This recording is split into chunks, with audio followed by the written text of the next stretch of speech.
Lord, make us instruments of your peace. Where there is hatred, let us sow love. Where there is injury, pardon. Where there is doubt, Faith. Where there is despair, hope.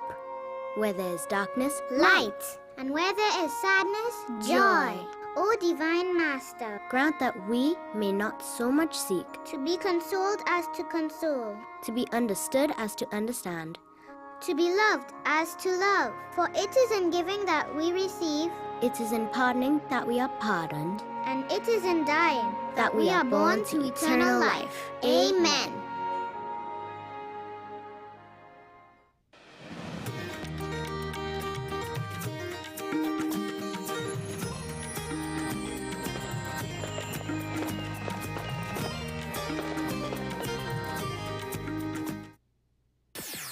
WESN.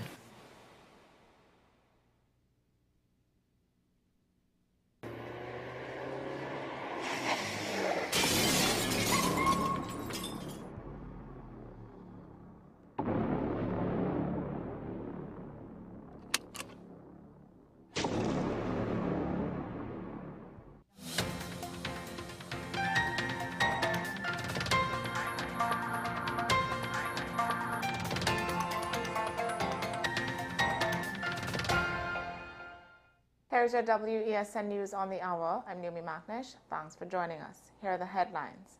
OWTU claims unsafe working conditions at TNTech amidst legal disputes.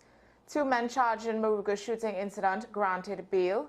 MP claims TTT shows bias in political broadcast favoring PNM, and woman dies after being shot outside San Fernando bar. Now for the details. The Oilfield Workers Trade Union is accusing the Trinidad and Tobago Electricity Commission of forcing employees to work in unsafe conditions.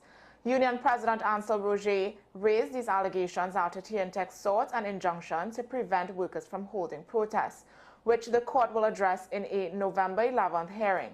Roger stated that workers were not involved in industrial action, as TNTech claims, and that protests were conducted during personal time. Issues highlighted include long-standing lack of wage increases, safety concerns, and outdated defective vehicles, especially in Tobago. TNTech Chairman Romney Thomas denies these allegations, asserting the Commission prioritizes safety. Meanwhile, Roger insists protests will continue until TNTech addresses these workplace hazards. 2 men charged in connection with a shooting incident in St. Mary's Village, Moruga, have each been granted $85,000 bail. Jarrell Gomez, 20, and Kershawn Hamilton, 32, appeared in the South Criminal High Court on October 28th, where Master Shabiki Kazabon set the conditions requiring them to report monthly to the St. Mary's police post and stay 50 feet from the victim. The charges stem from an October 12th altercation on Pui Trace, where an argument led to a resident being shot twice. The victim, who was shot in the calf and later in the abdomen, managed to drive himself to safety. A third suspect, Cadell Riley, is also charged and previously granted bail. All 3 are scheduled to return to court in July 2025. Barataria San Juan MP Saddam Hussein is alleging political bias by state-owned TTT, claiming the station aired 6 PNM rallies in 2021 and 2022 without charge, while experiencing technical difficulties during opposition leader Kamala Persad-Bissess's Diwali Nagar address on October 26. In a statement, Hussein questioned if TTT is influenced by political pressure, noting it is managed by the Office of the Prime Minister and has received $20.25 million in public funding for fiscal 2025. He argued TTT should operate impartially and urged for transparency in its political broadcasts. A night out turned deadly for 30-year-old Khadijah Hackett, who was fatally shot early Saturday outside a bar in San Fernando. Hackett, a sales clerk from Couva, was leaving the bar around 2 a.m. when gunshots rang out. She was found lying on the roadway, wounded in the head. Hackett was rushed to the San Fernando General Hospital, but despite efforts by doctors, she was pronounced dead at 5:17 a.m. Police are still investigating the motive behind the shooting, with officers from CID, CSI, and Homicide Region 3 at the scene. Well, that's news to the hour on WESN. I'm Naomi Macnish. Thanks for watching.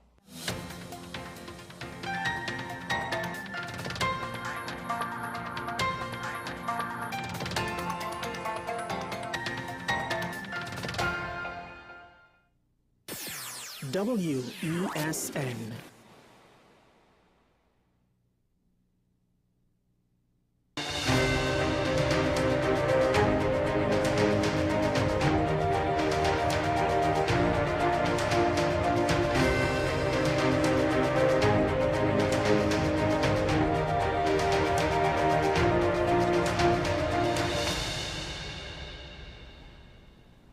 Welcome back to AM Prime.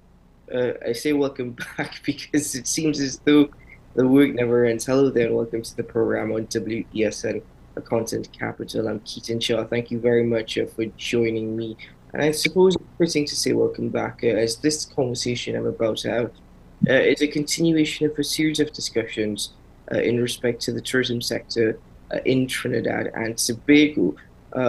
It has been suggested that the sector has seen actually quite remarkable recovery since the COVID-19 pandemic. The tourism sector is booming, and we are seeing more and more visitors to the shores of Trinidad and Tobago.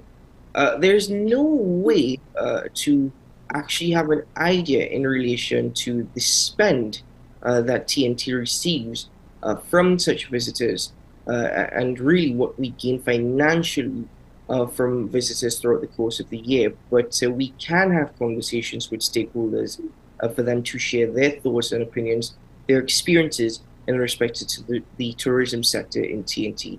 And this morning, I am joined by one such stakeholder, the president of the Trinidad and Tobago Incoming Tour Operators Association, Ms. Lauren Boucher. Good morning, Ms. Boucher, and welcome to the program. Good morning, Mr. Are you all hearing me? We can hear you clearly. Okay, great. Good morning, Mr. Shah. How are you? I'm doing well. How are you doing? Well, a little under the weather, but I'm all right. Well, you sound very, very strong. I'm sorry to say that you're under the weather, but I appreciate you joining us for the conversation this morning. In that respect, from all that we've heard, it suggests remarkable recovery for the tourism sector, and that at least the short to medium term outlook seems very positive. Does these statements that we've seen from the Minister of Finance and even from the Minister of Tourism, Randall Mitchell, do they align with what stakeholders in the sector are experiencing? No, they do not. I think that both of them seem to be in an alternate reality, and they really have not had any consultations with the stakeholders who are actually the practitioners and delivery and the people who deliver the product of tourism in Trinidad and Tobago. So I really do not know where they're getting those facts and those figures from. Because yes, we were doing pretty well before COVID, and then when COVID hit, a lot of smaller organizations or firms who are involved in the tourism industry fell by the wayside and were actually struggling to keep alive and to keep the product moving. But with that said, there was really no effective institutional support for the tourism sector, particularly the tour operators, the tour guides, the tourist transport people, the suppliers of the goods and services. There was really no significant assistance for those of us in that sector. And as a matter of fact, I'll be quite frank with you, I'm yet to meet the Minister of Tourism, and he's been there for I don't know how many years. I have been the president for as long as he has been the Minister of Tourism, and we have not been able to meet with the Ministry of Tourism or the Minister to discuss any of the factors or any of the things that we see that are affecting the tourism sector in a way that is not positive for Trinidad and Tobago. Does that suggest a disconnect then between the total disconnect and the sector? Is there a relationship though between Visit Trinidad and the association, for example? There is a very small relationship between the Tourism Trinidad Limited and the various associations. They call us when they need something, or when they want to share some information, or when they need, for example, product offerings that they can advertise on their sites. But to really say that we are part of the decision making and how we should be moving forward and what we think the visitors would like to see or to witness, that does not happen. And I don't know if you realize, but our sites and attractions are in a total mess. We don't have any standards. We don't have any certification that takes place that people can show a badge to a visitor to say, okay, I am certified. and I'm okay, you can travel with me. We have a lot of issues that we would like to deal with. But unfortunately, since we are not at the table, that's a little difficult to do. In respect to the current challenges, you just gave an example of, there's no sort of certification. But beyond that, what are some of the other challenges right now that need priority, that need focusing at this point? Okay, so the first thing I think that needs focus is that there needs to be consultation and collaboration with stakeholders. We have the president of STEAT, we have the president of the tourist transport, you have me, you have several stakeholders, several associations that would love to be at the table to bring our ideas, which can be very innovative and very creative, to be able to push the ante forward. However, we have some challenges that is beyond the tourism sector. The main one I'll tell you is really crime. Crime is a challenge. Now we think, oh, that's not really a challenge. Oh, yes, it is, because every time we press share on a Facebook page, is the entire world is seeing what is happening in Trinidad and Tobago. And if you look at some of the advisories that have come out from, say, the United States and the UK and so on, they're really telling people, in other words, don't really travel to Trinidad right now. You understand? Now, that does not mean that we don't have the product. We have a fantastic product. We have the best product, I think, in the entire Caribbean, because when you can find one thing in Dominica, one thing in Barbados, one thing somewhere else, in Trinidad, you find everything together. We have beaches in Tobago, you have wildlife, you have eco, you have cultural, you have all of those two things. But unfortunately, when you have joined a Ministry of Culture with a Ministry of Tourism, and it's culture, arts, and tourism, it seems that the tourism has fallen off the banner, because the focus is for tourism on Carnival. Carnival is not a tourism product. Carnival is a cultural product that we can use to bring tourists to Trinidad, because most of the participants in Carnival are really the people who are from the diaspora, who are away and who come back home for the little taste of Trini. But really and truly, if you are looking at the statistics, which we find it very difficult to find, but we can talk among ourselves and understand what is happening. New visitors coming into Trinidad for Carnival, we're not really seeing that. We're seeing a lot of returning visitors. We're seeing people who are from the diaspora who live abroad. But to say that this as an event is attracting new people, we're not really seeing that, and it's extremely difficult to actually get the facts and the figures. I want to give you an interesting figure, and I think you all should do some research on this yourselves. The cruise ship industry, which we're touting to be so good. When I looked last year at how many cruise arrivals we had in Trinidad versus, and I used St. Lucia as a comparison. Last year, St. Lucia had over 400 calls. In the same time that Trinidad had about 75 calls. Okay? I don't know if you understand work the dynamics. Some of those big ships carry 4,000 people, etc. Now, this year, I understand that Trinidad only has around 15 to 20 calls. What is causing that significant drop?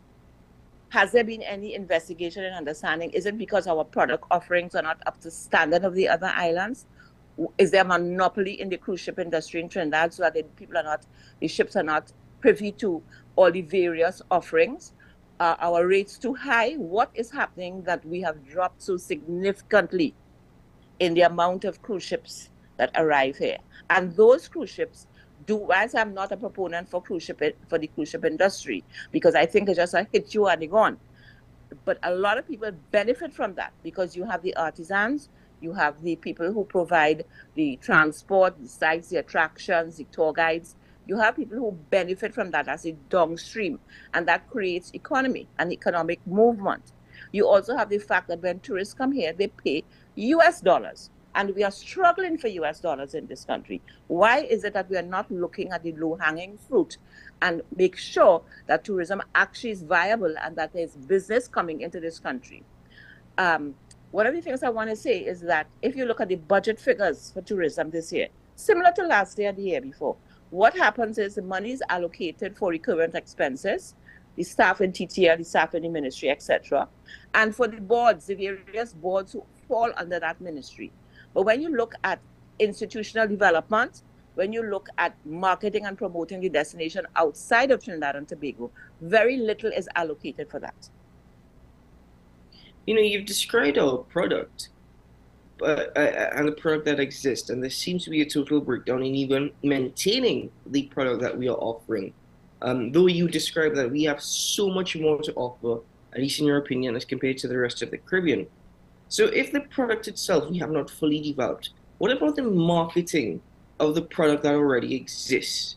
Are we doing enough? Is our marketing strategy that is being employed on the part of Visit Trinidad, as well as the Ministry of Tourism, is it sufficient? Is it enough to penetrate existing markets and even new markets? Well, you see, without a plan, you will reach nowhere. We don't know what is the plan of the ministry. We don't know what is the plan of the TTL. They do not share that with us. We have no idea. We just see things coming out sporadically. You must have a vision of where you want to place Trinidad and Tobago.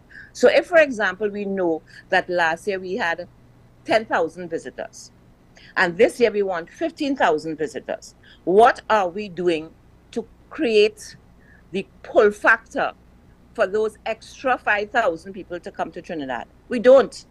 All we are doing is just advertising some tours. We're advertising that Trinidad is so great, but we're not really doing anything to actually cause somebody to say, hey, oh gosh, Trinidad sounds and Tobago sounds great. I'd like to go there. We're not doing any pull factor marketing or advertising. And I was speaking to somebody who works with the CTO, and they said that it is very strange. They hardly see people at the various tourism events to promote the destination. They hardly see senior representation there.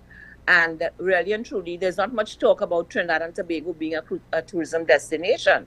You have, of course, St. Lucia, who is way ahead of us. Barbados is doing well. And you have a couple of the others who are doing pretty well, because for them, that's important. They don't have the fallback, as we constantly saying, of gas and oil, which to me seems to be in trouble. And the second highest earner of foreign exchange is tourism. But we don't seem to understand that. And you spoke about the Minister of Tourism, but is there really a Ministry of Tourism? Because to me, there's a Ministry of Culture and the Arts. Tourism is not being considered as something that is really important. Look, for example, the problems we have with the yachting with the yachties. The yachties come down here every time we have hurricane season, but it is a nightmare for them to get through immigration. And over the period of time, they had started to migrate to places like Grenada and so on. And it's only when the hurricane was down in the area recently that we saw this influx that came here. But the type of service that they got was poor. And these are the things that we have to, because you have immigration from the airlines, but you also have immigration in the sea. And you need to make sure that your process to get people in, we don't want to just open it up to everybody, though the borders seem to be as open and as free as anything else. But you need to make sure that when people legitimately want to come into Trinidad and Tobago, that there's an ease of coming in. And that is not there. So there are many, many factors that we have to look at. It's not just saying, hey, come to Trinidad, be great. We have to look at how do we actually motivate and attract people to come to this destination. And when they are here, how do we keep them safe? And how do we provide a service that is of international standards, that you can get on a road that is not a river to reach a site and attraction. That when you reach that site and attraction, it's clean, there are bathrooms, and there are people to serve you. That if you go to Maracas Beach, you have lifeguards that can take care of you if there's a problem. And these are the kind of things that we really need to look at. Because you have to look at the whole picture. You can't just say, oh, we poise for tourism, bring them. No. How do we deliver that product? And are there people, stakeholders who are on the ground, who understand what the people need? When I am getting inquiries for a group to come to Trinidad and they are asking me to cost in an armed security for the duration of their stay, that is a red flag. Wow, does that happen often? Well, it has happened with my company at least 3 times in the last year. And I know a couple of the other members of the association have actually lost groups because they are very concerned about the safety of their people when they come here. So they are moving towards Barbados, they're moving towards St. Lucia, they're moving towards Grenada.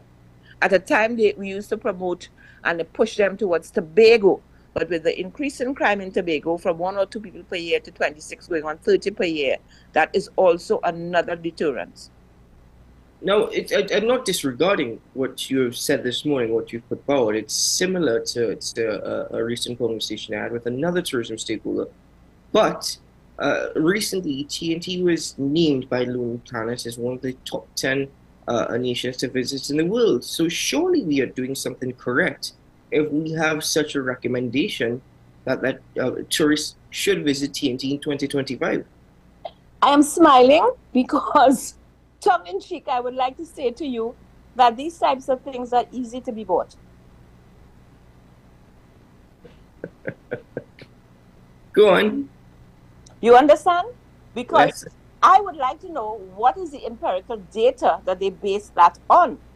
Because if we who are practitioners here cannot get the data to help us to understand what is happening from the powers that be, where do they get the data from?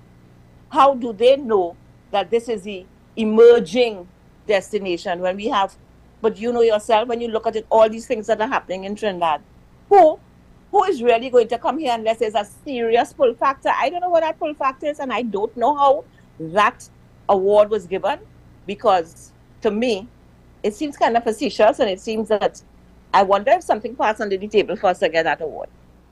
That we are supposed to be the emerging destination. You yourself, if you drive around the capital of Port of Spain, is that what you want cruise ship visitors to see, or anybody in the Hyatt who decides that they want to take a walk into Port of Spain? As a matter of fact, they'll probably be told, do not go walking into Port of Spain unless you have somebody with you. And how can you say that you're promoting an industry that requires a certain freedom of movement of your visitors and the people who want to participate in tourism, but yet you cannot even secure your local people who are living here? Well, that's actually an interesting point. But moving forward with the conversation, in that sense, in your opinion and from your experience, what would a successful tourism strategy entail for Trinidad Tobago? What is required for a successful tourism strategy? Okay, understand something. First and foremost, people who are involved in tourism in the private sector really are doing it because they love it. They love the whole industry. They love their country.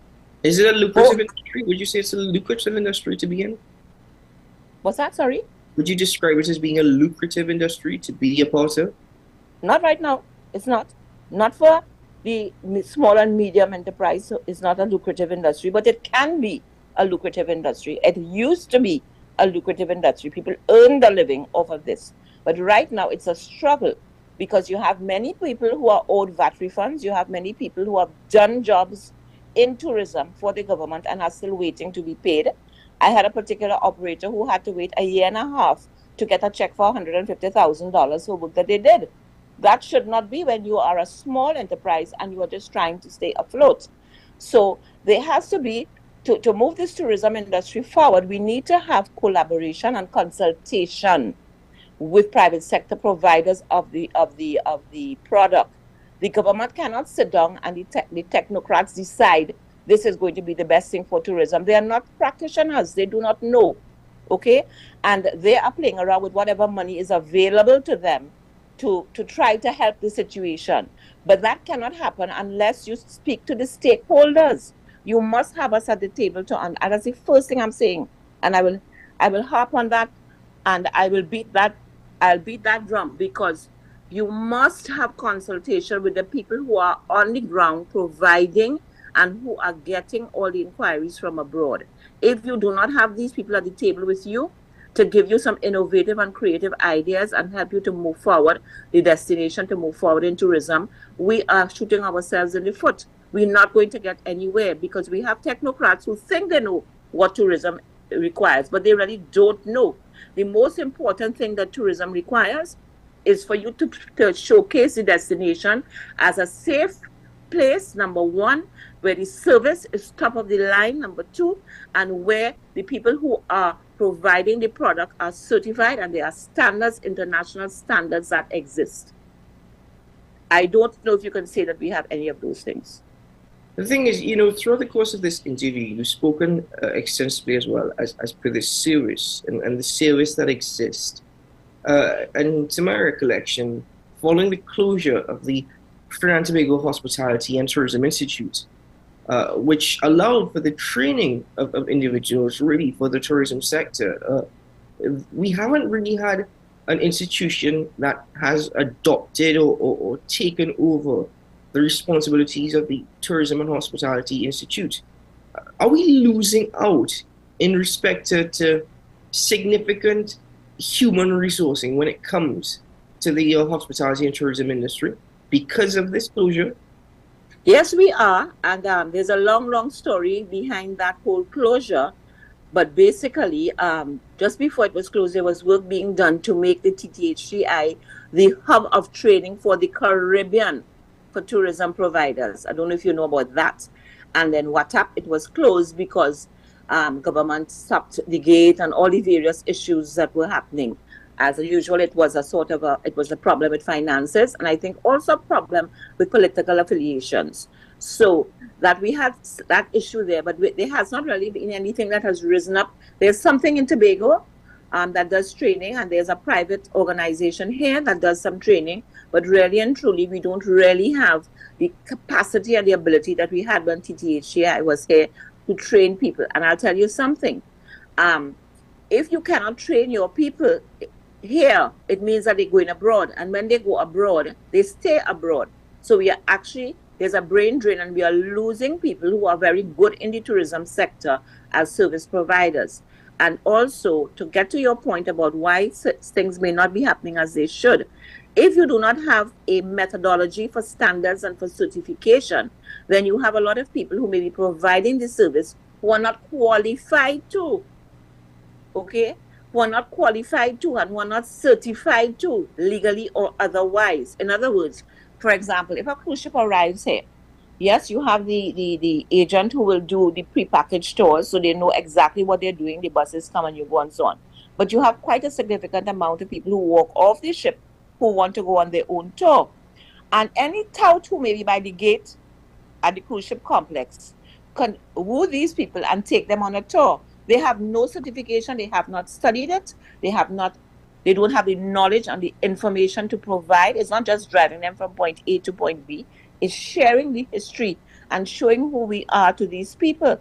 And if you do not have a badge that you can show where, okay, I'm legally certified, and if anything happens to me, I'll have a recourse, and you're just taking the chance to jump into a car, what are we saying for ourselves?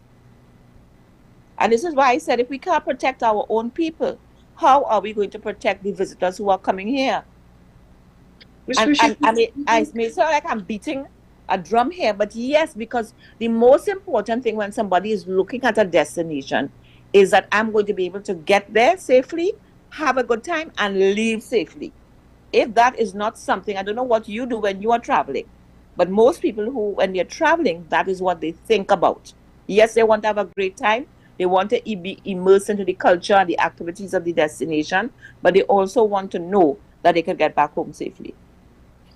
You know, in a previous conversation with another stakeholder, one of the points I would raise is that there is no unified body or one unified body that is representative of all stakeholders in the tourism industry.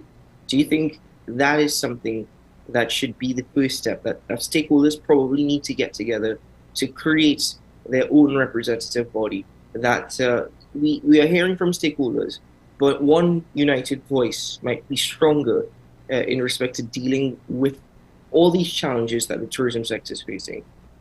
Okay, so one thing, there are 2 points I want to make. I hope I'll remember the second point by the time I get to it, but 2 points. We had the Trinidad Hotel, Restaurants and Tourism Association, the THRTA, which is no longer operational. That got into trouble before COVID, of course, through COVID, and now it does no longer exist. My association was a member, my company was a member of that association. And you hear what I say? Trinidad Hotels, Restaurants and Tourism Association. So every and anybody could have been part of that association. So even though we had a tour operators association, there were many of us who were still members of that particular association because we felt it was important for the synergies. Without that existing, then you don't have a one body that would take into consideration all the various associations. But yes, you do have associations who are still operational. For example, ours, the Trinidad and Tobago Incoming to Operators Association, it was not easy to stay alive, but we did it. Okay, because we were determined that there must be at least one association left standing after all this drama has gone through. But the public sector, the government does not see the importance of having sector associations that are viable, that are operational, that brings value to them, that brings statistics to them, that brings information to them, that can collaborate with them. Until that happens, we are not going to go anywhere. Government is the policy makers. The private sector are the providers of the product. The two have to meet.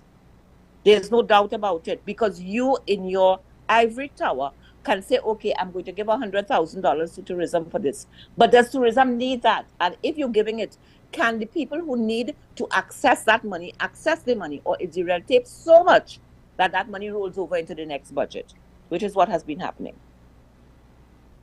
Ms. Bushy, I want to thank you very much for joining us on the program this morning. This is where we're going to pause on the conversation due to time. But thank you very much for sharing your thoughts and experiences with us.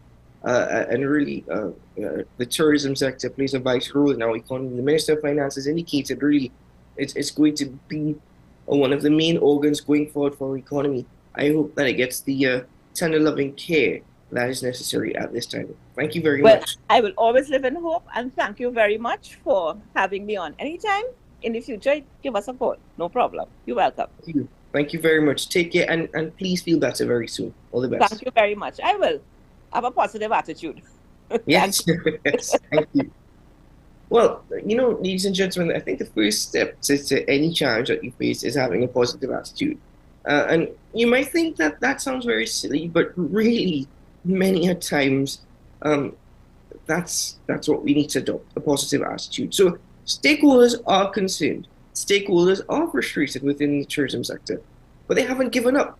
That's why stakeholders still exist, and that's why there are these conversations, for the fact that the tourism sector has played and is going to play a very important role in the economic outlook of Trinidad and Tobago. Stakeholders have recognized that, and they're pushing so that all these challenges that they have faced and are facing are addressed. We look forward to future conversations with stakeholders in the tourism sector as the AM Prime focuses on this particular industry going forward. For now, let's take a break here on the program, and we will return shortly. Stay with us.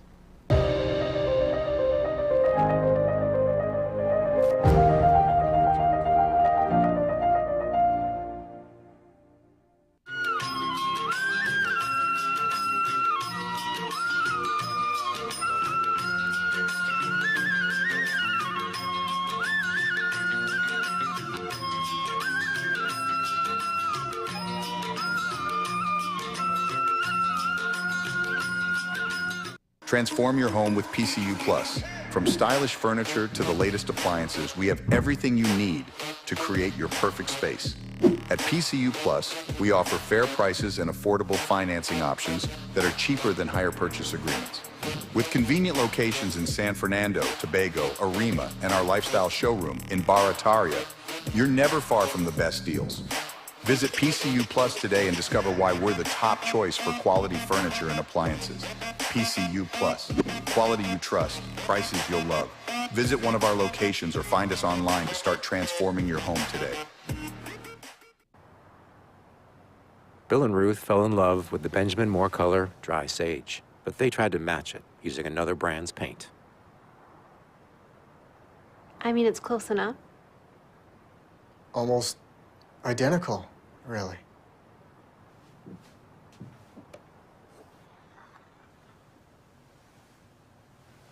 Yeah, there it is.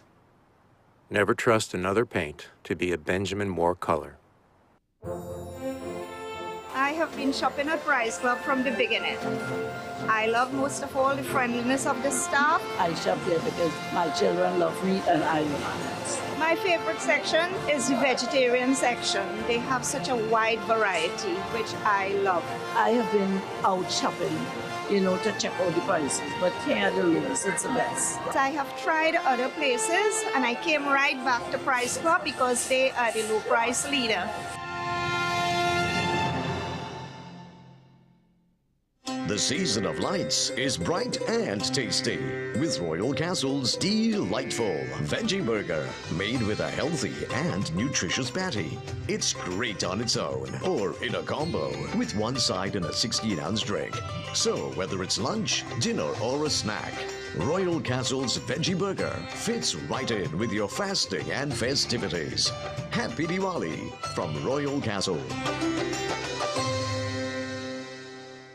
I just love Diwali. I put everything in place so my home is perfect for this season. And thanks to the little store, I get everything in one place. I picked up some Anand and Shankar brand wax diyas, hand-painted clay diyas, my coconut oil, cotton wicks, all my puja items, plus step-by-step guide to Diwali puja and Havan. My home will look and feel like Diwali with pretty hanging decorations, floating lights, rangolis and flowers, all from the little store. I'm all set to welcome Lakshmi Ma and all my guests. I've ordered some delicious fresh mithai in decorated boxes and bags and got some frozen vegetarian products, spices, all my groceries and hygienic paper sohari leaves for a delectable Diwali feast. Go to the little store in Curep. They've got additional parking and they're open on Sundays. Check them on Facebook or call 663-4415.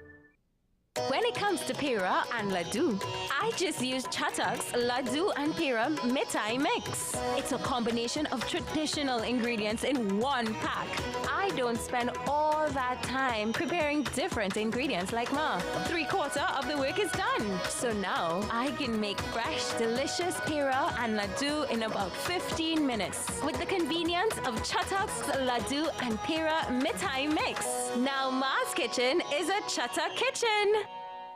Lighting up for Diwali just got simple with the easy-to-use Anand brand wax diyas. They're scientifically engineered to last longer, burn brighter, and keep on lighting. Anand brand wax diyas do not require any prepping or filling and has less spillage and cleanup. These diyas are recommended for outdoor use and can withstand light wind and rain. Plus, they're eco-friendly. Redeem your use cases for cash back. So put some green innovation into your Diwali celebrations with Anand brand wax diyas.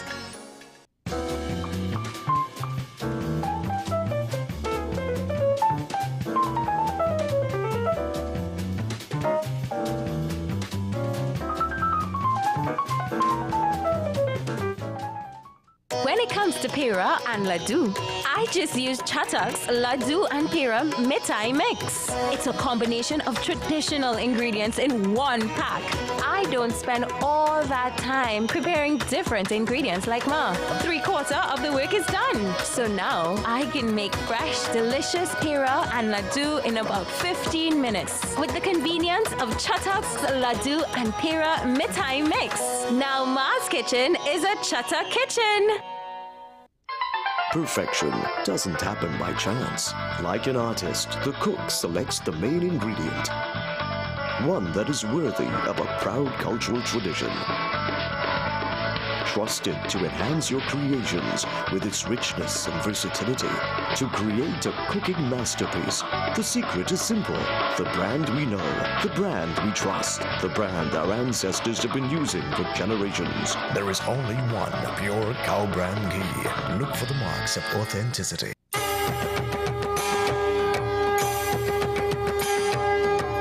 It's Diwali time again. Come to Prem Singh's Puja Bhavan for all your Diwali essentials. Get your clay diyas, cotton wicks, floating wicks, beautifully decorated imported diyas. And now in stock, our long-lasting, easy-lighting wax diyas. Fasting? We have frozen vegetarian meals, exciting Indian spices and grocery items, decorated mithai boxes, prasad bags, freshly ground elaichi powder, and a paper sohari leaves. And don't forget our popular, tasty, mouth-watering mithai. We have simple Diwali puja guides on CD with a puja handout, and our helpful staff will assist you with all the required ingredients to perform your Diwali puja. Get great deals on lantern decorations, electric diya string lights, and Happy Diwali decorations. Visit us at the corner of Watt Street, Curep, or at St. Ives Street, Chaguanas, opposite the Charleville taxi stand, or call 663-6084. Prem Singh's Puja Bhavan. It's a family tradition, serving the nation and Dharma. Lakshmi Mata's divine blessings to all. For your convenience, both branches are open on Sundays until Diwali. SM Group International Limited, your solutions partner for the latest innovations, brands, and competent staff to meet your needs. We provide products and services in the following divisions: executive services, event rental and services, power and heavy equipment, construction and property management, food and beverage, aggregate and sales and distribution. Check out more on our products and services at www.smgrouptt.com. Contact us at 221-7445 or email at info@smgrouptt.com. We are SM Group International, your solutions partner.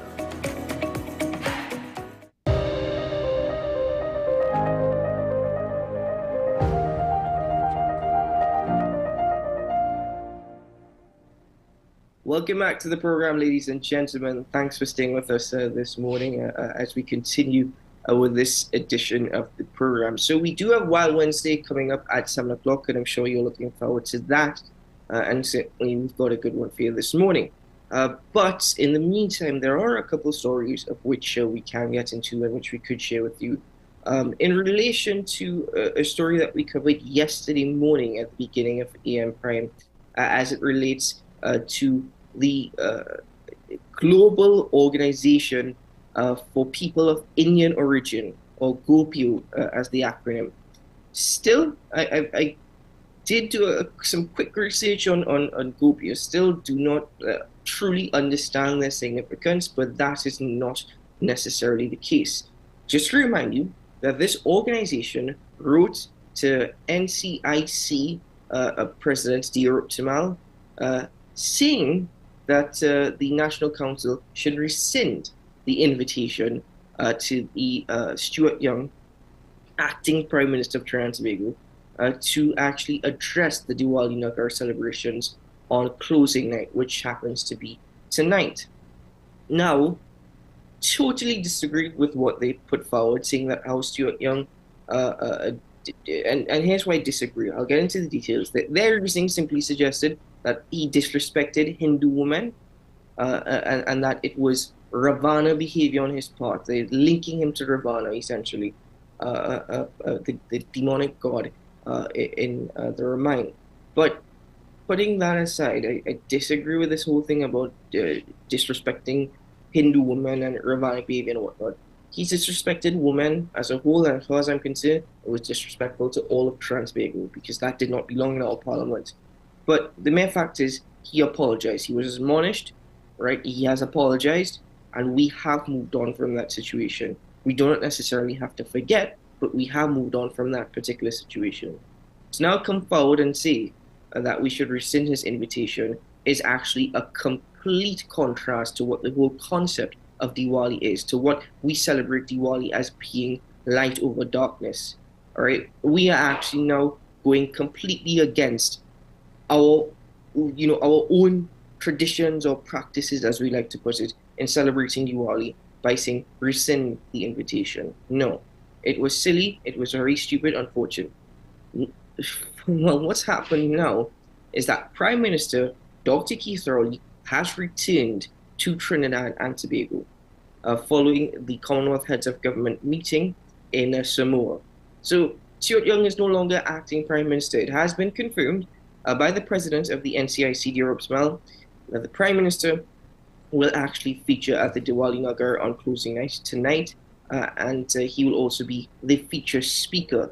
He's indicated that when an invitation was sent, it was sent to the office of the Prime Minister with actually no particular person who was invited. So that is perhaps why Stuart Young, as acting Prime Minister, would have attended in the absence of Prime Minister Dr. Keith Rowley. That being said, Dirup Tamal also indicated that NCIC would have resisted the pressure from the local chapter of the GOPIO to rescind the invitation sent to the office of the Prime Minister. And may I say, Mr. Tamal, well done on that particular position in relation to resisting the pressure on the part of GOPIO. I think it was very unfortunate that GOPIO took this particular position. I think it was very silly, and I think that really reflection is needed in that sense. It's really stupid, the reasoning that they put forward, and it's just what I keep saying. We cannot be the cause of our own demise or our own division. We keep speaking about division. We keep speaking about a unified approach. By interjecting with our 2 cents, and everybody has an opinion, but always having to put your 2 cents forward in a matter that causes greater division, and really with the reasoning of disrespecting just Hindu women and Ravanic behavior, we don't need that. Sometimes it's better that we just stay quiet and we do not contribute to the discussion, because you're going to cause more hatred than anything else. Some people reading these stories are actually going to be so influenced by some of the language that is used, by the position of some of these organizations, they might not even know what this organization is or who this organization is or what they are representative of. They might not be aware. I've been getting messages from the United National Congress communications outlets, and I'm pretty sure my colleagues in the media have been receiving the same. I think we all receive the same. I know that Sean Michael Small will also be receiving the same. In respect to this particular story, in respect to Gopio calling for the invitation to be rescinded. And again, why? Why? So, ladies and gentlemen, really, Trinidad and Tobago just needs to relax, calm itself down from all this silliness that is happening. We are going through so much negative as is. We are facing so many challenges. Every day we are waking up to stories that are just simply, I don't know if to call it heartbreaking anymore or frustrating. I don't know if we are getting to that point where the murderers and the stories of murders and even home invasions, soon we are going to become immune to that, because it's an everyday situation in TNT that if the streets are filled with blood, I don't know, it's going to be a point where we're just simply going to walk past and we're going to ignore it, because we're just trying to stay alive. We're just trying to survive. So, ladies and gentlemen, again, if you want to be a positive change, you be a positive change. But don't come forward with any sort of ridiculous, divisive behavior that does not belong in my Trinidad and Tobago. If politicians want to be foolish, if politicians want to be silly, leave them. You always have a voice, and you have an opportunity to actually exercise your right to get rid of them if you don't like them. You have that power, you have that opportunity. However, you don't have to stoop yourselves to their levels and practice their behavior or practice their attitude. Prime Minister said, and he said it recently again, the country gets a government it deserves. You all don't have to be. Put it this way, the government is going to stoop to the levels to reach out to the citizenry. We don't have to be ignorant. We don't have to be that way at all. Moving forward now with another story this morning, and I was reading it, and the details remain very much a bit vague this morning, but it is a story in one of our daily newspapers, and it says that the students attending Penal Rock Road Presbyterian School will not be allowed to dress in Indian attire today on Diwali. Now, why is this a big issue? Is because growing up, every year on the day before Diwali, and I attended a Presbyterian school as well, we were allowed to go to school in our Indian wear. We were allowed to do that. In fact, we had a Diwali program in my school growing up. And I recall that. I'm sure that many of the schools have practiced the same. Not necessarily all schools, but at least I could speak on behalf of the Presbyterian school I attended and other Presbyterian schools that I am aware of.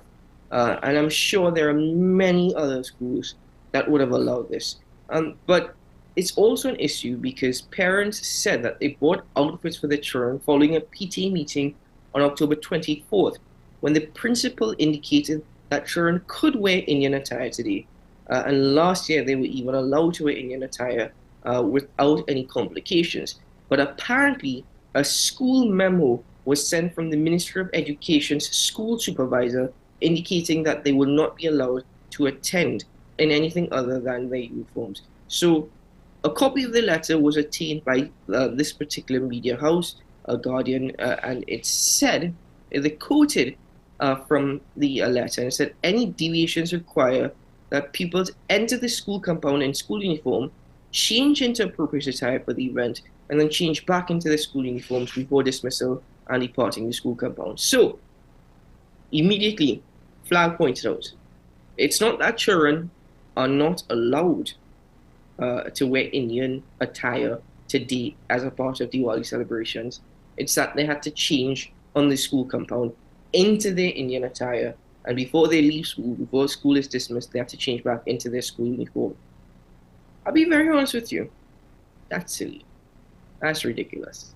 I mean, if we really know Indian attire growing up, it's not the easiest thing to put on. It's not necessarily, I mean, us guys have it a lot easier. We just simply have to put on a kurta top, and we can put on our pants to go with it. But it's not the easiest thing. So it's really silly on the part, and I don't understand the logic behind this on the part of the Ministry of Education school supervisor for the St. Patrick district. It was sent from a school official to schools within the St. Patrick district. So this is not just Penal Rock Road Presbyterian. This story emanates from the school, but it was sent to St. Patrick's district. I don't understand the logic behind it. I don't understand the thinking.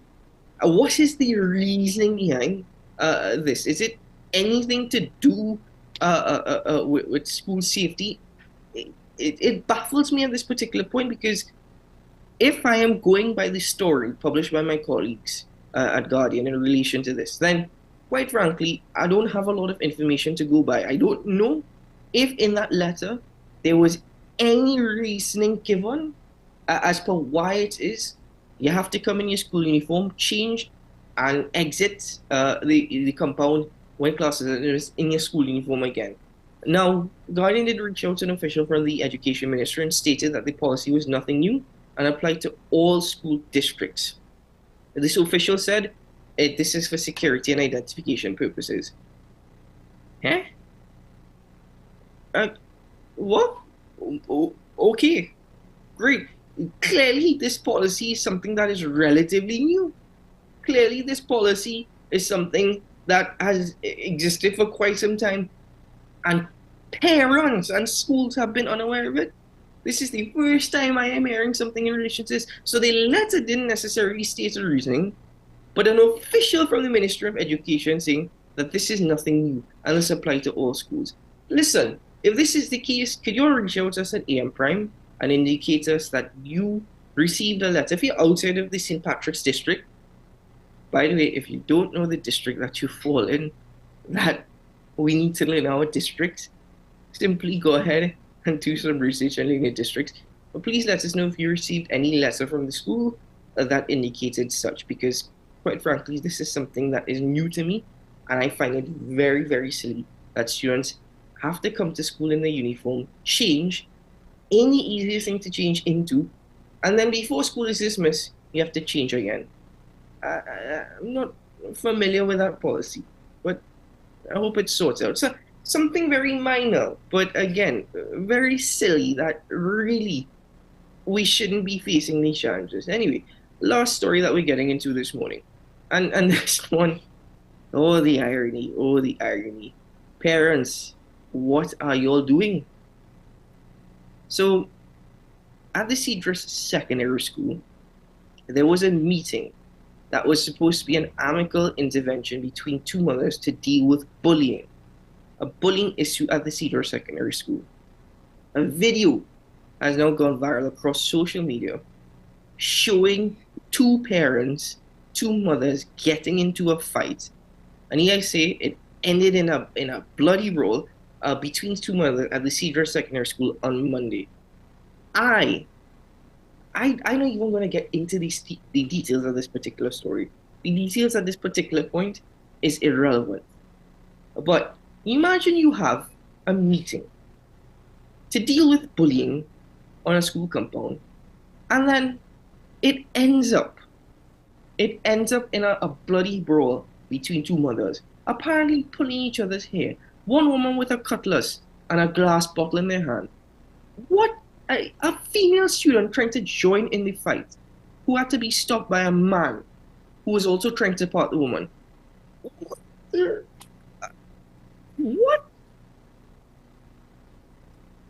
on this particular point, I'm so dumbfounded. I don't even know how to even express my opinion in relation to this. We have complained many times about the situation within our schools. And there is an attitude that has been adopted, which you're probably familiar with, in relation to, you cannot tell me how to parent my child, and you cannot tell me what to do as a parent. I have heard stories, it's in the news, of parents going to school to threaten teachers, of parents going to school to threaten students, getting into altercations with students. I don't understand the level of disregard for discipline, for lawlessness that is happening in Trinidad and Tobago.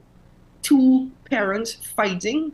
Clearly, they're not even in a state of maturity to be parents. And I am basing this based on the very minor details that I have, but the mere fact that it got into physical altercation of this magnitude, I am making that statement. Clearly, they're not mature enough to be parents. And I go back to the point, we have children raising children. Because if kids see this taking place, they're going to think it's right. They're going to think that they're justified in their actions of fighting. It's getting worse and worse. And parents are not helping a situation when they get something like this, when they adopt behaviors like this. So Trinidad and Tobago, you're only going to decline further into chaos. You're only going to decline further into commerce if you continue with this level of behavior and this attitude. And I honestly think when you have examples such as these taking place, when you see such, I fully understand and can't help but agree with the idea that that parents need to start facing the law for the behavior of their children. If you have a child growing up in a problem home and the parent is trying to help that situation, there needs to be avenues for intervention. But if in situations like this, and I have heard these stories of parents coming into schools and threatening teachers, threatening students, if the attitude continues, I am so sorry. I can't help but agree and understand with the point that parents need to start facing the reality that they should be held accountable for the actions and behaviors of their students. This is TNT. Look, you'll get me upset, yes? You'll get me really vexed. Let's take a break on AM Prime, right? Enough of this wild talk. Let's take a break and get into Wild Wednesday, ladies and gentlemen. And we'll be right back after this.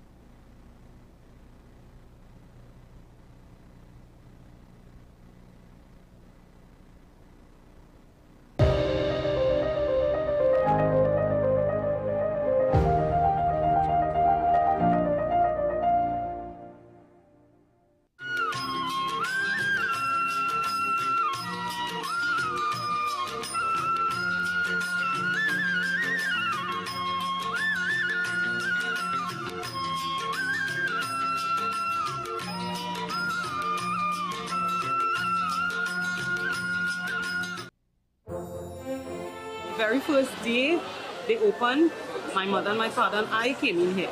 I love to see it. It's neat, really, really neat. You know, we have many sections in Price Club. The food court section is a variety here. Any one of them you ask, they are very helpful. I love it. We get low price, specials and everything every day. Prices are very, very good. It's cheaper than everywhere I've been. I just love Diwali. I put everything in place so my home is perfect for this season. And thanks to the little store, I get everything in one place. I picked up some Anand and Shankar brand wax diyas, hand-painted clay diyas, my coconut oil, cotton wicks, all my puja items, plus step-by-step guide to Diwali puja and Havan. My home will look and feel like Diwali with pretty hanging decorations, floating lights, rangolis and flowers, all from the little store. I'm all set to welcome Lakshmi Ma. Ma, and all my guests. I've ordered some delicious fresh mithai in decorated boxes and bags, and got some frozen vegetarian products, spices, all my groceries, and hygienic paper sohari leaves for a delectable Diwali feast. Go to the litter store in Curep. They've got additional parking and they're open on Sundays. Check them on Facebook or call 663-4415. When it comes to Pira and Laddu, I just use Chattak's Laddu and Pira Mithai Mix. It's a combination of traditional ingredients in one pack. I don't spend all that time preparing different ingredients like Ma. 3/4 of the work is done. So now I can make fresh, delicious Pira and Laddu in about 15 minutes with the convenience of Chattak's Laddu and Pira Mithai Mix. Now Ma's Kitchen is a Chattak kitchen. Now available Gulab Jamun Instant Mithai Mix. Lighting up for Diwali just got simple with the easy-to-use Anand brand wax diyas. They're scientifically engineered to last longer, burn brighter, and keep on lighting.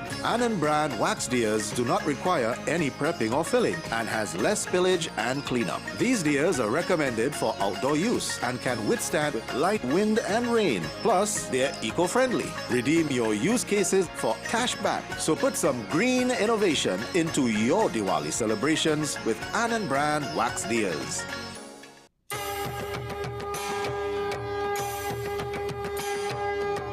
It's Diwali time again. Come to Prem Singh's Puja Bhavan for all your Diwali essentials. Get your clay diyas, cotton wicks, floating wicks, beautifully decorated imported diyas. And now in stock, our long-lasting, easy-lighting wax diyas. Fasting? We have frozen vegetarian meals, exciting Indian spices and grocery items, decorated mithai boxes, prasad bags, freshly ground elaichi powder, and paper sohari leaves. And don't forget our popular, tasty, mouth-watering mithai. We have simple Diwali puja guides on CD with a puja handout, and our helpful staff will assist you with all the required ingredients to perform your Diwali puja. Get great deals on lantern decorations, electric diya string lights, and happy Diwali decorations. Visit us at the corner of Watt Street, Curep, or at St. Ives Street, Chaguanas, opposite the Charleville taxi stand, or call 663-6084. Prem Singh's Puja Bhavan. It's a family tradition, serving the nation and Dharma. Lakshmi Mata's divine blessings to all. For your convenience, both branches are open on Sundays until Diwali. Come travel with us as we explore Diwali across the globe. Diwali is celebrated in many countries worldwide, but do you know the traditions and practices of each nation? From Guyana to Australia, WESN presents Diwali Passport. October 9th to October 30th, with replays on October 31st. It's Diwali Passport, a WESN exclusive.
SM Group International Limited, your solutions partner for the latest innovations, brands and competent staff to meet your needs. We provide products and services in the following divisions: executive services, event rental and services, power and heavy equipment, construction and property management, food and beverage, aggregate and sales and distribution. Check out more on our products and services at www.smgrouptt.com. Contact us at 221-7445 or email at info@smgrouptt.com.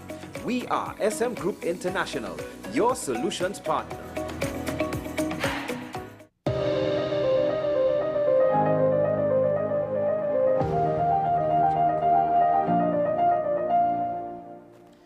Hello there, and welcome back to AM Prime. Thank you for joining us this morning. Do you know what time it is? It's time for Wild Wednesdays. Guess what? Ricardo Mead is with us once more. Hello, and welcome to the program. Good morning, and thank you for having us, and good morning to all our listeners and followers out there. And we're also joined by Insa. Hello, man, how are you? I'm fine. Good morning, everyone. Well, I think I'm looking forward to what we have in that bag this morning. I'm not sure it's moving around.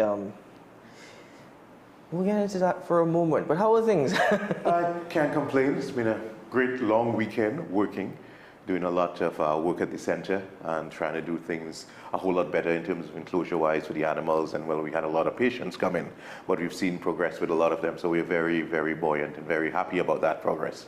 When you say patients, what do you mean by that? Well, our patients as a wildlife center would be various forms of local wildlife that people would have brought in or we would admit for certain reasons. So we have, as a patient, we have a green sea turtle that has the fibropapillomatosis virus, which is basically a form of turtle herpes. So it causes these massive growths all over, but will impair the vision, its ability to eat, and so on. So we have that to go through a whole series of treatments. That naughty turtle. Yes, well, no, I didn't get it that way. I know. We have lots of baby birds. They're still fledgling. People are still picking them up. We have lots of baby manacles. We've had in the past week 4 cases of mother manitou killed by the dog, so the babies have been orphaned. So a lot of work. Last week alone. Yeah, it happens quite often, including one just happened this morning. Well, they didn't know exactly what happened to the mother, but they found the baby on the ground, beaten up looking, so it may not make it. So birds shot, broken wing, broken leg. We have lots of patients all the time. Oh, crikey. And that, as I said, part of it is a love for wildlife, but even having to try and rehabilitate animals and in instances where they're not going to make it, such as the one your father's one. That must be... Putting animals to sleep is a sad part of it, but it's a necessary part of it. You cannot just have the animal there saying, I don't want it to die, but watch it suffer until it dies. You're supposed to do no harm, just the same oath that doctors take and the vets take. So you have to do the best that you can for the animal, not for you, not for your personal feeling or your religious or ethnic background, but for the animal. So you have to separate yourself from the decision making and do it basically by the book, what is right for the animal. Insaf, how are you doing this morning? I'm great, man. It's good to see him. Thank you for joining us. What do you do at the El Socorro Center? Well, I'm a volunteer for the past 5 years.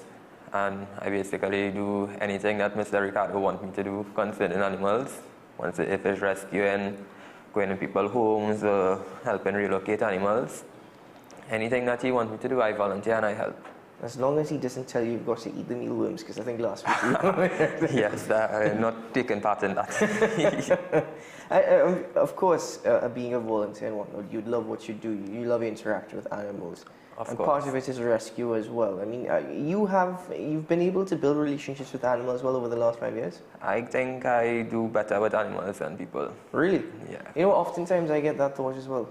Sometimes you realize you can sit down and talk to a dog for hours and hours, and it won't argue back. It might walk away after some time. You're quite right.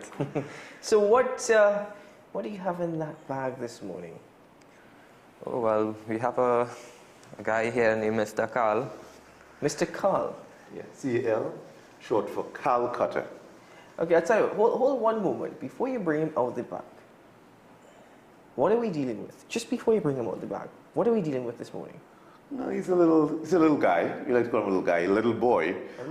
Yes, size, little, plenty, big. These are relative terms, value terms. It depends on the value placed on it. So he's little compared to the female, who is right now about 15 feet long and weighs about 155 pounds. So she is massive. Right? The same type of snake, she is massive. So we call him the little boy. When people say, wow, it's a big snake, we say, nah, he's the little boy. The males are usually much smaller. I'm glad we got that out the way. It's a little snake. I'll tell you what, let's take a quick break here on the program, and when we return, we'll get the little snake on the table. I hope he really means little. Right back after this.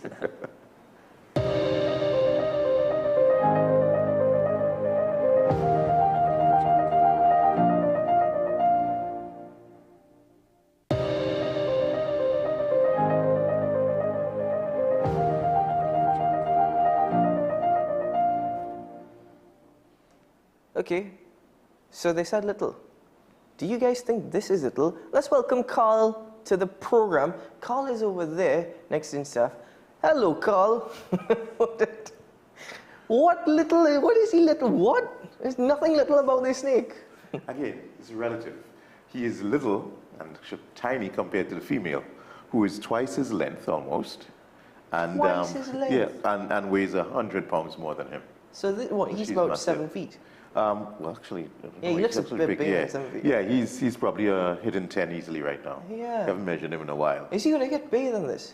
Yeah, he'll put on a little more length there to it there, but not too much bigger. The males don't get that much girth to them. The females do. They're the ones who have to produce up to 50 eggs, sometimes even 60, and incubate them. So they have a massive body to be able to accommodate. Do all those eggs usually survive though? I think the normal hatch rate is about 75 to 80%. Okay, okay. He seems to be having fun with himself. He wants to just spend more time with his best friend. Yeah, buddy he's just moving around and so on like that there. So tell us a bit more about Carl. Carl is just shed because his skin is absolutely silky. Yeah, it's just, yeah, it's an scales, amazing time when you feel them like this. They after the shed, post-shed, they are silky, really smooth. There's no slime. You know, people are like, I don't like snakes, they're slimy. People, there. You might be seeing no my slime, laptop. see? No None, slime none whatsoever. at all. Yeah, snakes are not slimy. I mean, if you wet anything, then it becomes slimy. So what this is an albino version of the Burmese python. The Burmese python is from Far East Asia, mainly from Burma, now called Myanmar, and then when you have a coup, it'll be Burma again. But it's from that region and in Southeast Asia, and they are in the top 5 of the largest snakes in the world. So they can get about 23, 24 feet quite easily and be pretty heavy. Very muscular. So they're very, very storied right now because they're invasive in Florida.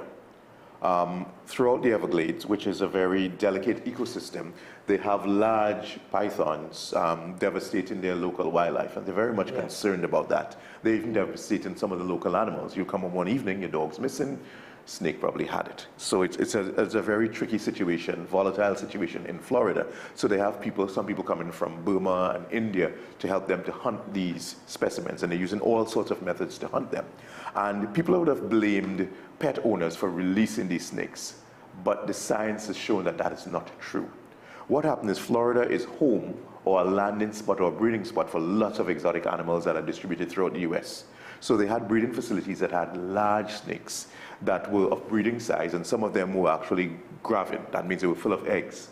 And quite a few years ago, I don't know if it was Hurricane Andrew, but one of the big hurricanes that hit Florida destroyed these facilities in Florida. So the snakes were released into the wild. People didn't actually go and release them.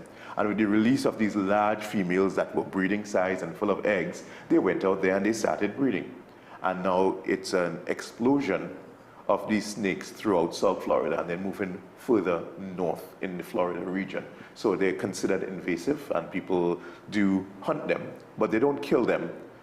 They're encouraged to capture them alive and report it to the authorities, 1-800-I-GOT-1, and they will come and they will take the snakes and they will do tests on it and so on, do the DNA testing, because they need to know what's going on. And because of that DNA testing, they were able to tell that these snakes came from those original snakes that were in this breeding facility. In '86, this snake was invented.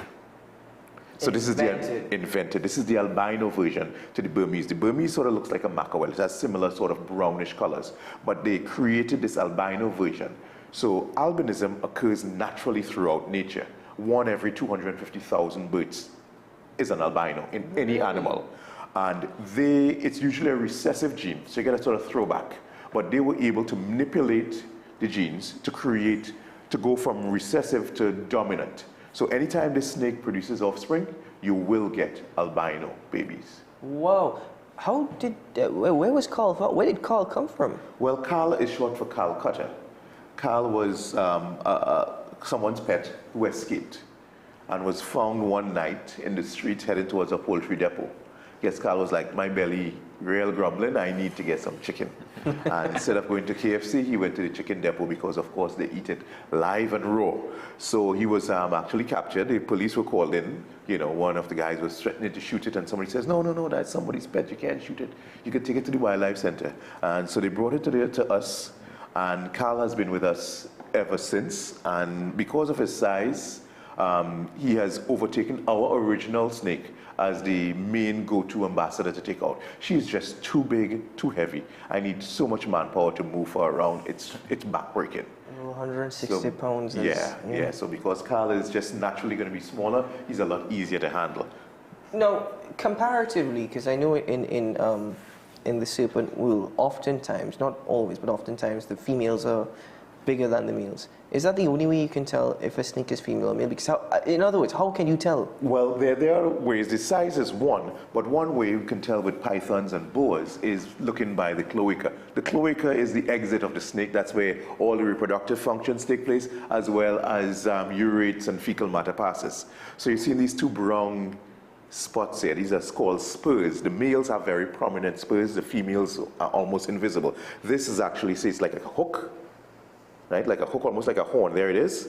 And what that is that it is actually the remnant from when snakes had feet. Yes, from when snakes had feet. Let's see if you can get it wrong. Easier for the camera. Let's right bring there. Carl a bit more. Right. So that right there, the spurs, there's 1, 2, and he actually used this when copulation. He would help to sort of move them a bit and, you know, tell the girl, hey babes, you know, hey, how you going? You know, I'm a cool guy and stuff like that there. So that's one of the easy ways of telling a male from a female in the pythons and in the boas. Wow. Quite easily. It's just so prominent. If you look at the female, it would probably be clear and tiny. You'd have to really look. I think she has something there. But in the guy, you can see that from a mile away. That's a guy. So it comes like a mammal with his hanging sort of thing there. Easy to tell. Insaf, you've been handling Carl there on that end. Carl is very much exploratory this morning. But Carl seems so calm around you. Carl seems, he's like he's just going towards you all the time. He doesn't want to go anywhere else. Yeah, I think he has a special liking for me. But you have a special liking for Carl as well? Of course, yeah. Serpents are what, your favorite? Yes, they are. And how do you handle them? Do you ever had a fear for snakes to begin with? No, I just be hopeful that they don't bite me. I think we all are hopeful. But then, Saf, tell us even in regards to like feeding Carl. Feeding? Well, normally a snake this size eats something large, right? And normally we give him like a large duck or 2 big chickens, and that lasts him for about 3 weeks. Really? Yeah. So we try to feed him like every month or so.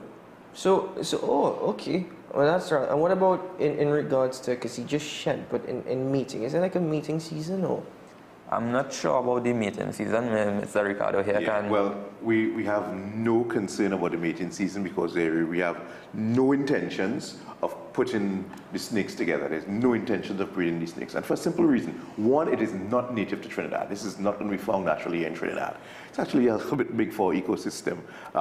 Although we have the anaconda, which is naturally found here, but that's an aquatic type snake. We do not believe that this snake should be in the hands of regular people. Leave it for the professionals. You'll hear me say that many times because a lot of things there should really be left. It can be quite dangerous. And that thing, and let's clear this up once and for all because so many people come to me and I just shake my head and say, They read this story on the internet about this lady who had a python and then one day it stopped eating and it was laying down next to her. So she went to the vet and the vet told her, well, it stopped eating and it's laying down next to you because it's sizing you up to eat you. That and some gobar can be put in the same category. You could go and plant okra with that. It's not true, okay? This snake is bigger than me. This snake is about close to 10 feet. It's much bigger than me. There's no way this snake can begin to even dream of eating me. Okay, so that's just not, snake don't do that. They don't size up anything. They would look and they would see the hicks and determine if I'm going to go for that or not. So that is what, but it has been on the internet for the past, I think, about 17 years. And it just keeps going. And every time we go to the display, someone comes up and says that story. And I just said, okay, it doesn't work like that. That's a story. That's not true. So part of all of this, and part of all of what we're doing here, let's bring Carl around a bit more. I'm missing Carl, actually, on my end. But in that sense, part of all what we're doing here, what we're trying to achieve, hello, Carl, good morning, welcome you. You're not sizing me up. We just got that disinformation on. It's actually trying to you know, stop this disinformation that is being shared and misinformation. Yeah. And once things get on the internet like that, it's shared and somebody's like, oh my gosh. And I tell you, there is no display that we have ever gone to with the snake that someone hasn't come up to us and told us that story. It just is not true at all. This snake eats chickens. Chickens. So let's speak about eating one more time, because I know, I think we all have a fair idea of how boas work. They're non-venomous. They actually, you know, constrict. So they suffocate their prey by using musk. Because if you feel Carl is bloody muscular. But what about even hooking onto prey? Is there like special teeth inside? Yeah, they have lots of teeth all pointing backwards. So if something is trying to get away and they grab into them, and the more the animal pull it, the more the teeth goes in and gives that grip. So after the grip, then it would do something called throwing coils around it. So it has the animal bitten and held, and then it would wrap its body around it, because it uses its muscular body now to do the constriction. So even though it's a python, it does constrict the same way a boa constrictor does. And the way it really works is that, imagine you're laying on the ground and someone comes and sits on your chest. You wouldn't die, but it becomes harder to breathe. Now if someone sits on that person, sits on your chest, now you have two people sitting there, it's even more difficult. And by the time a third person sits, your air passages, your respiratory system would be so constricted that your body would shut down and you would die. So it's the same way. They don't actually crush the prey to death. I mean, that can happen with the bigger snakes like this if the prey is small enough, but it's by constriction. By constricting the respiratory system, it shuts down, the blood pressure goes high, and it just shuts down. And when it's determined that the prey is dead, it would release it and maneuver from the head and swallow it. So here's a reason why snakes hardly eat people, even though they are large. The snake would stretch its jaw. They don't unhinge the jaw. They just sort of stretch. It's very flexible. So it stretch the jaw, and it would go for our heads first. Stretch, so after dislocate or just? No, not dislocated. Just it's very malleable. So it goes over our head. So the mouth comes over and eats our head, and then it sort of closes back in. The problem with them is now they have to try to re-stretch to get our shoulders. So our shoulders are the main reason why snakes don't usually go for people. Now they can, and they have eaten small people, and with large snakes, large reticulated pythons and so on. But it's not a normal food for them at all. It's a lot of effort, a lot of problems, right? Somebody like you and me, look, our shoulders broad. The snake is going to be unable to do that. So unless it's probably one of the most, massive specimens ever recorded to be able to do something like that. So for example, they found a human in an anaconda in Brazil. Yes. They killed it and they cut it open and they found a human. It's like, oh my gosh, these terrible snakes killing people. When they did the autopsy as required by law, they found 9mm slugs in the person. So you think the snake was packing a 9s and shoot the man and then eat him? No, someone shot that person, and it was a small native person, and threw the body into the swamp, and the snake was like, I could take down that little guy. Yeah. It's free food. So again, all that is part of it, because I've seen those stories circulating. All I know, they found the body of a snake inside of, of a man inside of a snake. Snake kills man and devours it. But also, the flickering of that tongue. That's like us looking around. What's going on? Where am I? Right? They're sensing and tasting the air and figuring out what's going on. Okay. Hello. And stuff. In regard to feeding, is it live feeding that you guys do? Live feeding. Yeah. So you guys would place the chicken or the ducks in the enclosure, and he would just do everything else. Yeah, we try to keep it as natural as possible. Well, that's excellent.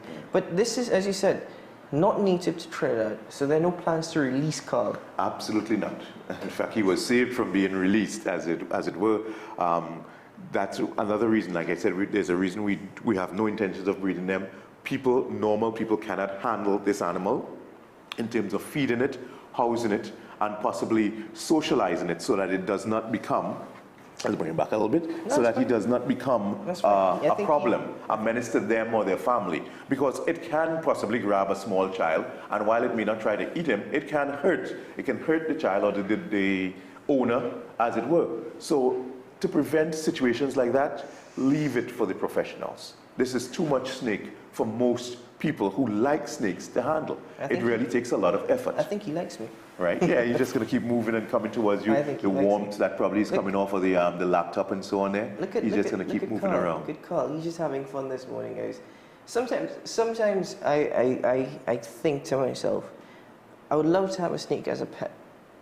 I like snakes. Right. But as you just mentioned, in many instances, just leave it up to the professionals. Let's do the handling. Responsibility. You have to be responsible. Okay, I would love to have a lion as a pet. Does it make any sense, really? No. No. I can tell you one thing. I can for sure they smell awful. I'm telling you. Lions? They smell awful. Most of the big cats, they smell. We have ocelots and they smell awful. So imagine something that is a few 100 pounds, you know, and the natural odors and with the meat. No. Leave it for the professionals, the proper institutions who can handle them and provide for them the space that they require. You know, imagine somebody with this in an apartment in New York, a lion and a tiger. You know, it has been done, and it's just crazy. It's just crazy. You also, what you do is that you help people overcome a fear.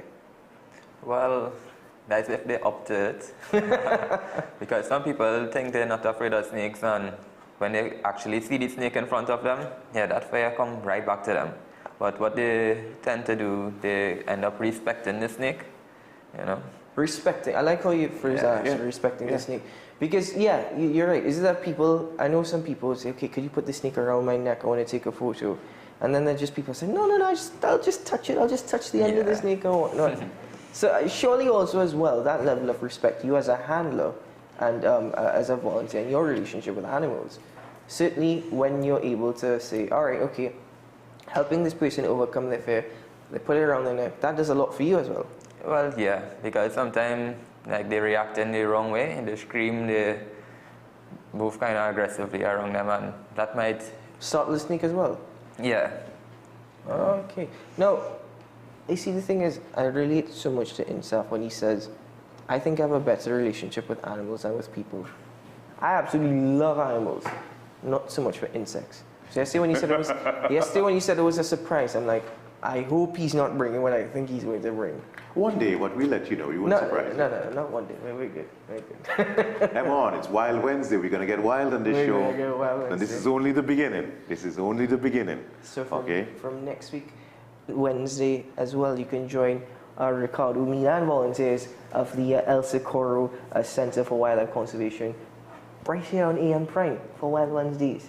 Guys, thank you very much for joining me this morning. Thank you for having us, and thank you on behalf of Carl and all our wild friends out there. Next week is going to be special. Next week, Wednesday, is World Animal Day. Oh, how fitting. How fitting. So we're going to get really wild. We're going to get something really special next week, Wednesday, for our viewers, listeners out there. World Animal Day for Wild Wednesday. Something special. I can't wait for that. Insaf, a pleasure meeting you, my friend. Thank you very much for joining us this morning. Thanks for having me as well. And thanks for bringing Carl. Carl, it's a pleasure meeting you. It's good seeing you. Look at those eyes. They're absolutely beautiful. Yep. Yeah. Mr. Mead, looking forward to next week. Always a pleasure. Thank you very much. And again, for your followers, friends, audience out there, you can follow us on social media, ECWC_TT. We're on Instagram, we're on Facebook, we're on Threads. We're out there, and we have our website, Wildlife Rescue TT. We had someone call us from California again on Sunday because she Googled wildlife rescue in Trinidad, and we came up and she called us to report there were some dead seals in Trinidad. But Trinidad, California. Wow. So they always shock when I tell them they reach the Caribbean. They're like, what? Goodbye, Carl. We'll see you again very soon, buddy. Take care. You can say goodbye to the cameras over there. See. Ladies and gentlemen, I'm Keaton Shaw. It's been my pleasure wishing you a good day ahead, a productive day. And we'll see you again tomorrow morning from 6 a.m. Until then, keep well.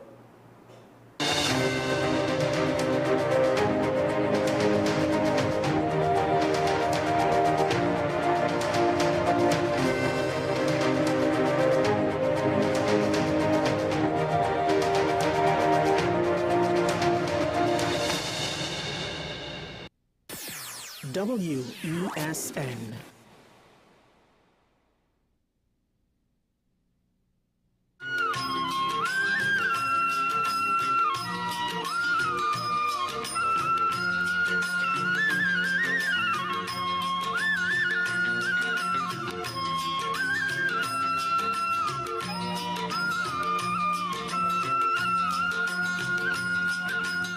The season of lights is bright and tasty with Royal Castle's delightful veggie burger made with a healthy and nutritious patty.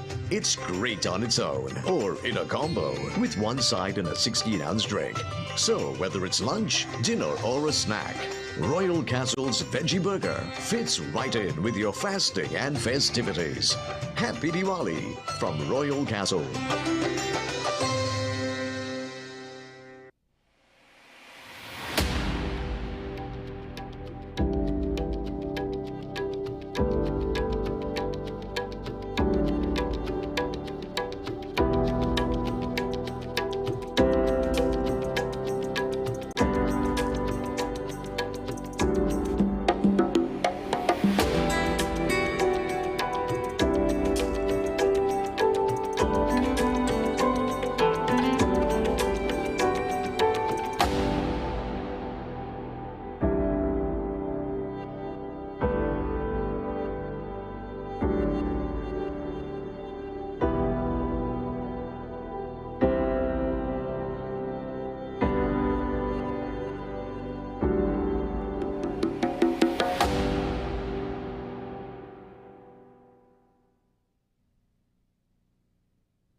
Lighting up for Diwali just got simple with the easy-to-use Anand brand wax deers. They're scientifically engineered to last longer, burn brighter, and keep on lighting. Anand brand wax deers do not require any prepping or filling and has less spillage and cleanup. These deers are recommended for outdoor use and can withstand light wind and rain. Plus, they're eco-friendly. Redeem your use cases for cash back. So put some green innovation into your Diwali celebrations with Anand brand wax deers.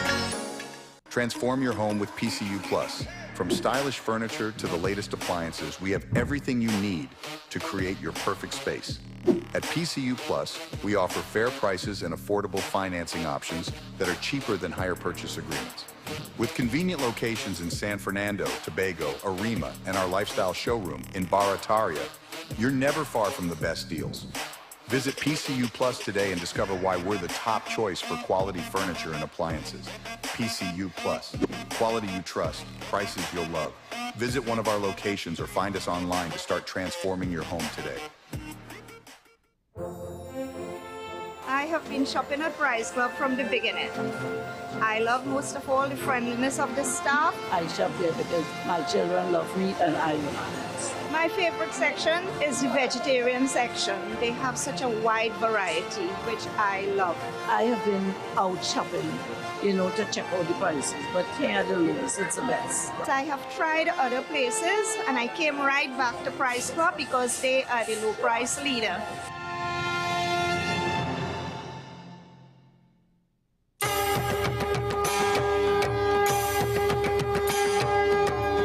It's Diwali time again. Come to Prem Singh's Puja Bhavan for all your Diwali essentials. Get your clay